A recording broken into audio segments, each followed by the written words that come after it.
élèves de cinquième. Donc, je me présente pour ceux qui n'ont pas l'honneur de me connaître.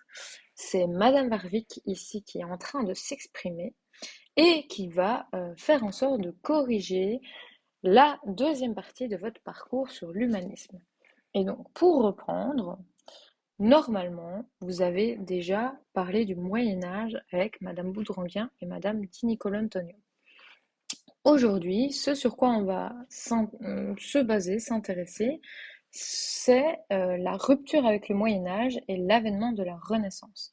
Donc ici, le but de ces 3 vidéos que je vais vous faire aujourd'hui, c'est d'identifier quelle est cette rupture qui va se passer entre le Moyen Âge et la Renaissance. Donc, en effet, les textes et peintures qui se sont proposés ici sont tous postérieurs au Moyen Âge, puisqu'ils ont été produits durant la période qui lui a succédé, à savoir la Renaissance. Donc ici, les 3 œuvres, c'est-à-dire Baise-moi encore, rebaise-moi et baise de Louise Labbé, euh, La naissance de Vénus de Sandro Botticelli et Quand vous serez bien vieille de Pierre de Ronsard sont toutes des œuvres qui datent de la Renaissance. Et donc le but aujourd'hui, ça va être de comprendre en quoi les œuvres de la Renaissance se distinguent des œuvres qui ont été faites au Moyen Âge. Quel est le facteur clé qui nous permet de dire, bah non, ce n'est pas la même chose. Eh bien, maintenant, on va commencer par corriger le poème de Louise Labbé ensemble, puisque maintenant que vous arrivez sur cette vidéo, vous avez déjà dû compléter ces 3 petites questions. Alors, question numéro 1, comment appelle-t-on cette forme poétique? En quoi consiste-t-elle? Alors ici, c'est d'une évidence, je ne vois même pas pourquoi j'ai besoin de le corriger, puisque vous avez eu un super merveilleux cours sur la poésie, avec de super profs de français. Mais au cas où, pour ceux qui reprendraient le train en route, il s'agit bel et bien d'un sonnet. Un sonnet, donc S-O-2-N-E-T, est une forme de poème qui est constituée de 2 quatrains suivis de 2 tercets. Donc chaque fois une strophe de 4 vers, une deuxième strophe de 4 vers, une troisième strophe de 3 vers et une quatrième strophe de 3 vers. Donc ici, on a bien affaire à un sonnet. Juste petite nuance, il n'est pas en alexandrin, il est en décasyllabe puisqu'on a des vers qui sont constitués de 10 syllabes. Mais ça, vous savez déjà. Alors, de quoi parle le texte? Explique le contenu de chacune des strophes. Alors, ici, par rapport au texte de Louise Labbé, Baise mon corps, ici, il faut déjà, si on veut voir notre petite note de bas de page ici en bas, que le terme baiser n'est pas au sens moderne du terme, qui est de faire un acte sexuel, mais bien sûr de donner un baiser. Voilà, donc on se calme pour les plus chauds d'entre vous. Il ne s'agit ici que d'embrassades. Mais donc, ces embrassades, qu'est-ce qu'elles demandent? Eh bien, c'est assez clair. Baise-moi encore, donc embrasse-moi si vous préférez, encore, embrasse-moi encore et embrasse-moi.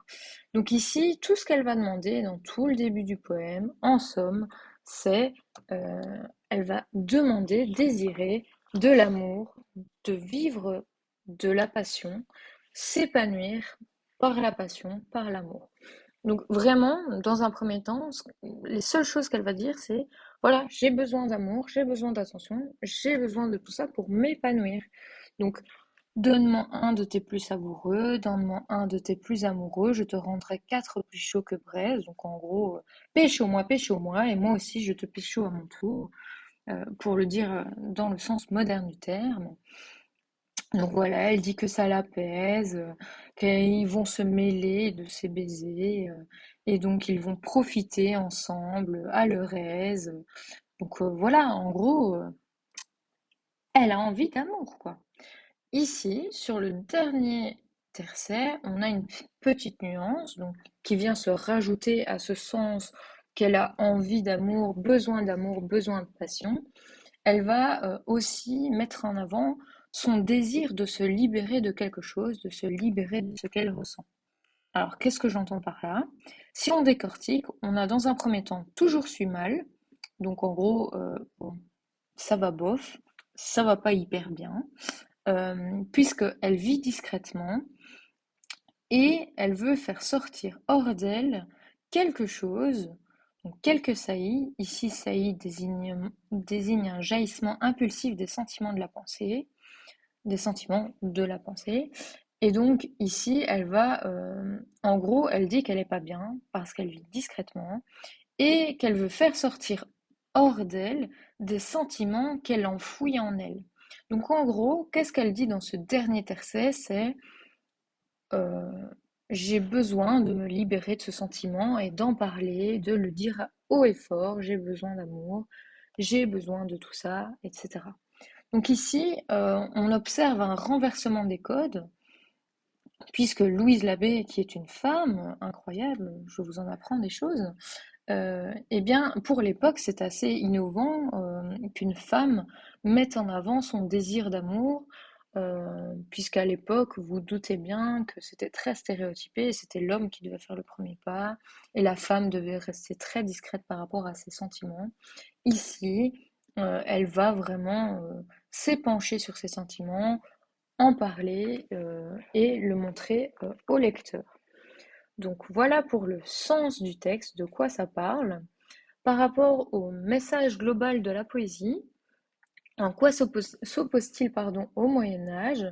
Eh bien, bah, déjà, comme je l'ai dit plus haut, dans un premier temps, ça s'oppose au Moyen Âge puisque la femme, à l'époque, n'a pas pour habitude de s'épancher sur ses sentiments, de faire part de ses sentiments, puisque la femme, oh là là, attention, elle devait surtout se taire. Vraiment une merveilleuse époque, hein.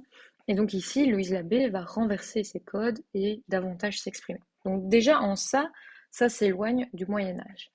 Dans un deuxième temps, ici, on voit que ça s'oppose à la vision du Moyen Âge, car au Moyen Âge, comme vous l'avez vu avec Madame Boudranguin et avec Madame Di Nicolantonio, l'homme, il est puni à cause du péché originel, donc le péché d'Adam et Ève, et comme il est puni à cause de ça, il ne peut jouir d'aucun plaisir. Il ne peut pas profiter de la vie, il doit être puni pour ce péché originel.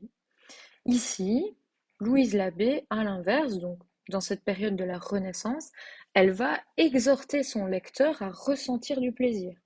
Elle va inviter son lecteur à ressentir de la joie, du bonheur. Elle va lui dire, mais en gros, moi j'ai envie d'amour, j'ai envie qu'on m'embrasse, etc. J'ai besoin de passion. Mais vous aussi, en gros, elle invite presque son lecteur à faire de même. Vivez dans la passion, dans la joie, dans le bonheur. Très peace and love, hein, Louise Labbé. Et donc, en ça, ça s'éloigne de la vision du Moyen Âge, puisque, pour caricaturer un peu, en gros, au Moyen Âge, les hommes, ils sont mauvais, ils sont impactés par le péché originel, et donc ils n'ont pas droit au bonheur sur terre, ils le connaîtront au paradis, et puis c'est tout. Ici, on va dire, mais non, profitez des bonheurs sur terre, l'amour, ça fait du bien. En gros, encore une fois, peace and love. Donc ici, on voit qu'il y a vraiment une différence au niveau de ce que doivent ressentir les hommes. Et dans ce cas, dans le cas de ce poème-ci, ce sont les passions, le bonheur, le plaisir. Donc, deuxième élément que je viens de citer, qui s'oppose au Moyen Âge. Et enfin, troisième élément qui s'oppose au Moyen Âge, c'est ici on se rend compte que Louise Labbé, elle va un peu en opposition aux préceptes de l'Église qui accordait une grande importance aux péchés capitaux et notamment celui de la luxure. Donc ici, la luxure, pour ceux qui ne savent pas, c'est un des péchés capitaux qui signifie avoir des relations sexuelles, jouir de relations sexuelles. Et donc ici, elle va un peu s'opposer à cette règle de l'Église qui est attention, on ne peut pas être dans la luxure, puisque la vision de l'Église à l'époque, en gros, avoir une relation sexuelle, c'est enfanter, c'est donner un enfant à notre merveilleux Dieu. Je caricature bien évidemment, hein. Mais donc ici, on a quelque chose qui s'oppose puisque Louise Labbé va davantage axer ça sur les plaisirs charnels, sur le fait de faire ça pour se faire du bien, se sentir bien, et pas forcément pour autre chose.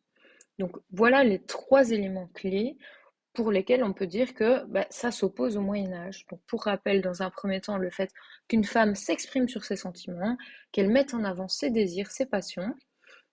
Deuxièmement, le fait que l'homme, elle va l'inviter à prendre du plaisir et ne plus subir le péché originel et donc ne plus pouvoir jouir de plaisir sur terre.